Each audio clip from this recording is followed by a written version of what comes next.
नवंबर के बाद दिसंबर की शुरुआत, लेकिन हाथी गांव के लिए ये बेहद दुखद रहा। नवंबर में भी जो खबर आई, अब दिसंबर की शुरुआत भी कुछ ऐसी। 1 नवंबर को हथिनी बोनमाला की मौत हो गई थी और आज दिसंबर की शुरुआत में ही हथिनी तामी ने दम तोड़ दिया। हथिनी नंबर 109 तामी की देर रात मौत की जानकारी मिली। हथिनी की उम्र करीब 39 वर्ष बताई जा रही है। पाचन तंत्र में गड़बड़ी के चलते पिछले 1 महीने से वो बीमार चल रही थी। वन विभाग द्वारा गठित मेडिकल बोर्ड हथिनी का इलाज भी कर रहा था, लेकिन देर रात हथिनी की मौत हो गई। अब मेडिकल बोर्ड द्वारा पोस्टमार्टम के बाद ही अंतिम संस्कार किया जाएगा। सहायक वन संरक्षक जितेंद्र चौधरी ने इस पूरे मामले की जानकारी दी है। तो जो वन्य जीव प्रेमी है, हाथी प्रेमी है और ये जो हाथी पालक यहाँ पर है, उनके लिए बेहद दुखदाई ये खबर। नवंबर की शुरुआत भी कुछ ऐसी, दिसंबर की शुरुआत भी ऐसी, और फिर हालांकि इलाज तो जारी था, लेकिन फिर भी कई तरह के सवाल खड़े होने लगते हैं जो वन्य जीव प्रेमी है या हाथी प्रेमी है। और ज्यादा जानकारी लेंगे हमारे एसोसिएट एडिटर निर्मल तिवारी जी से। निर्मल जी, क्योंकि वाकई में दुखद खबर है, हालांकि इलाज चल रहा था, अफसोस बचाया नहीं जा सका हथिनी तामी को, लेकिन 39 वर्ष कहते हैं कि लंबी उम्रों में जब जानवरों का जिक्र होता है कि जो सबसे ज्यादा जीता, तो उसमें हाथियों का भी नाम आता है। लेकिन क्या बीमारी थी, क्या समस्या थी, क्यों इलाज सक्सेसफुल नहीं हो पाया, डिटेल में बताइएगा।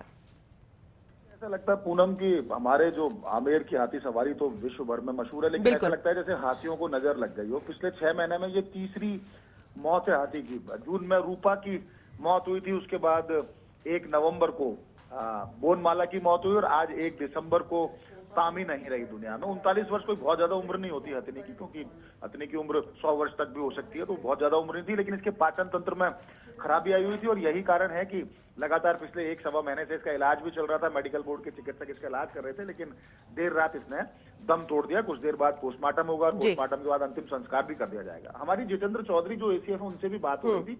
देखिए, एक दौर ऐसा था 10 वर्ष पहले तक आमेर के अंदर हाथियों की जो संख्या थी करीब 134 के आसपास थी। आज वो घट करके 77 रह गई। 77 में से भी रूपा और इसकी चूंकि आज जैसे तामी की मौत हुई 75, और 2 जो हैं, जो 44 नंबर और 126 नंबर है, उसको जामनगर भेजा हुआ है ब्रीड लोन के ऊपर। यानी कि अभी करीब 73-74 हाथी रह गए आमेर में। और इतनी संख्या घटना, 50 से ज्यादा हाथियों का उनका मर जाना या दूसरी जगह भेज देना उनको या बेच देना, निश्चित तौर पर बड़ा दुखद है। क्योंकि आमेर को इसीलिए जाना जाता है, आमेर की हाथी सवारी उसमें सबसे बड़ा उसका योगदान रहा है। तो इसलिए यहाँ आसपास के क्षेत्र में और थाईलैंड की तर्ज पर जब कुंडा में हाथी गांव बसाया गया था, उसके पीछे उद्देश्य भी यही था। निर्मल जी, जब आप ये जानकारी दे रहे हैं, हालांकि अभी तो हम ये दुखद खबर सभी को बता रहे हैं कि एक और हथिनी तामी का इलाज चल रहा था, लेकिन अफसोस उन्हें बचाया नहीं जा सका। लेकिन इस बीच में जैसे कि आपने जानकारी दी, वो सवाल खड़े होते हैं, चाहे संख्या कम होने को लेकर हो। और सर, आपके जरिए ही जानकारी मिली थी किस तरीके से हाथी गांव की जो व्यवस्था थी उस पर भी बहुत बड़े सवाल खड़े हुए थे।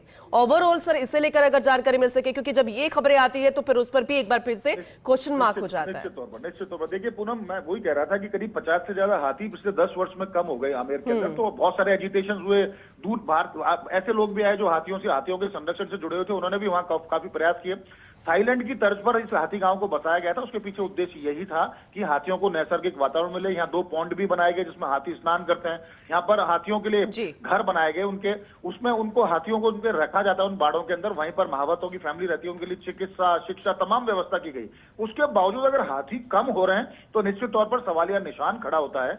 वन विभाग को कहीं ना कहीं देखना होगा कि इसके पीछे कारण क्या है। ब्रीड लोन के नाम पर काफी हाथियों को गुजरात भेज दिया गया, कुछ हाथियों को बेच दिया गया, कुछ हाथी मर जाते हैं। पिछले दिनों आपको घटना ध्यान होगी कि 2 हथिनियों की मौत हो चुकी थी जहर देने से, यानी हथिनियों को जहर तक देने के यहाँ पर प्रयास किए गए। तो हाथी गांव में सब कुछ ठीक नहीं चल रहा है। हाथियों से सिर्फ आप चांदी काटने के लिए हाथी नहीं रख सकते, आपके हाथ में हम पैसा कमाएंगे और तमाम तरह के हम उसमें ऐशो आराम से हमारी जिंदगी गुजारेंगे। नहीं, हाथी हमारी पहचान है, हाथी हमारी धार्मिक मान्यताओं से जुड़े हुए हैं।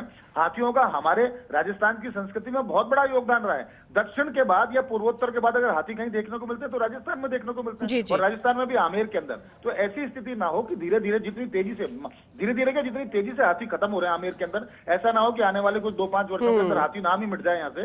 तो जरूरी है कि एक समन्वित योजना बनाई जाए, हाथी गांव की निगरानी शुरू की जाए। हाथियों में किस तरह से बहुत सारे ऐसे हाथी हैं जिनमें टीबी हो रही है, बहुत से ऐसे हाथी हैं जिनकी 3-4 हाथी ऐसे भी जिनकी एक आंख से दिखाई नहीं देता, कुछ हाथी ऐसे हैं जिनके पैर में बीमारी हो रही है, उसके बावजूद आप हाथी सवारी करा रहे हैं, उनका इलाज नहीं हो रहा। सिर्फ पैसे कमाने के लिए आप उनको झोंक नहीं सकते उनकी मौत की तरफ। तो ये तामी तो एक नाम है सिर्फ, आज तामी गई है, उससे पहले बोनमाला गई थी, उससे पहले रूपा गई उससे पहले बिल्कुल, चली गई। बिल्कुल। मालती को आपने जामनगर भेज दिया, ऐसा नहीं होना चाहिए। कोई ना कोई निगरानी की व्यवस्था हो। चलिए उम्मीद समन्वित करेंगे योजना सर, बने। जिस तरीके आपने जानकारी दी है तो ऐसे में क्वेश्चन तो बहुत ज्यादा खड़े होते हैं, लेकिन हम पॉजिटिव सोच की तरफ आगे बढ़ते हुए एक उम्मीद कर सकते हैं कि जिसका जिक्र किया था, जिसके सपना लेकर इसे बसाया गया था, वो वैसा ही साकार होता हुआ नजर आए। बहुत शुक्रिया विशाल से इस जानकारी के लिए।